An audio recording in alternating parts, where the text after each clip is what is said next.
નમસ્કાર મિત્રો, honourable Madras high court દ્વારા એક કેસમાં એવું હેલ્ડ કર્યું છે કે ટ્રાયલ કોર્ટ જામીન આપતી વખતે પાસપોર્ટ સરેન્ડર કરવાની જે કન્ડિશન છે એ ન મૂકી શકે, કારણ કે પાસપોર્ટ જે છે એ ડોક્યુમેન્ટ છે એને પબ્લિશ કરવામાં આવે છે, ઇસ્યુ કરવામાં આવે છે અંડર પાસપોર્ટ એક્ટ. અને પાસપોર્ટ એક્ટ જે છે એ સ્પેશિયલ એક્ટ છે અને સીઆરપીસી અને બીએનએસએસ જે છે એ જનરલ પ્રોસિજર લો છે.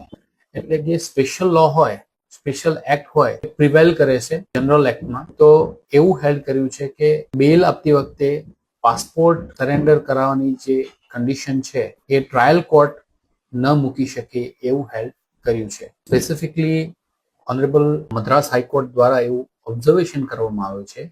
The Passport Act is a special law, while the CRPC is a general law. Therefore, impounding of a passport cannot be done by the court under Section 104 CRPC, though it can impound any other document. બીજું કોઈ પણ document જે છે એ જપ્ત કરી શકે છે.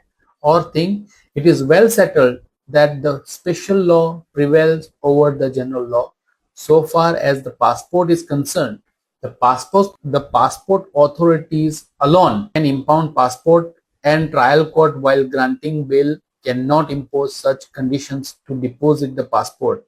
If at all the court wants to impound passport, the same can be done through the concerned authority.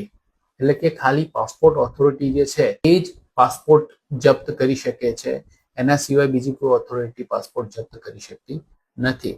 અને એ પ્રકારની કન્ડિશન જે છે એ ન કરી શકાય એવું હેલ્ડ ઓનરેબલ મદ્રાસ હાઈકોર્ટ દ્વારા આ કેસની અંદર કરવામાં આવ્યું છે. કેસનું જે સાઇટેશન જે છે એ હું કમેન્ટ બોક્સની અંદર લખી દઈશ. વિડીયો સારો લાગ્યો તો વધુ શેર કરો. જય હિન્દ, જય ભારત.